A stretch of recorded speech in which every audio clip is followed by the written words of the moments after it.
চাউলের গুঁড়া নেব। গত বছরের তাল 1 কাপ তাল দিয়ে দেব। 1 কাপ পরিমাণ নারকেল কুড়া দিয়ে দেব। 1 কাপ পরিমাণ চিনি দিয়ে দেব। স্বাদ মতো লবণ দিয়ে দেব। একটা সাগর কলা দিয়ে দেব। খুবই অল্প অল্প করে পানি দিয়ে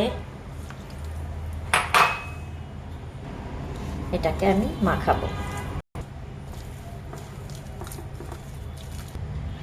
তাল কলা খুব মিষ্টি ছিল, তাই খুব বেশি মিষ্টি লাগলো না আমার মাখানো।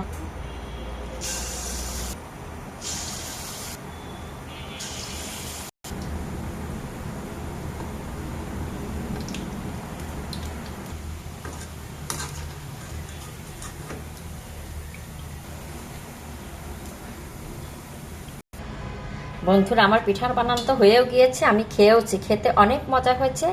আসলে আমি তো তোমাদেরকে খেতে দিতে পারছি না, তাই তোমরা দেখে গেস করো কেমন হয়েছে এবং কমেন্ট করো কেমন হয়েছে।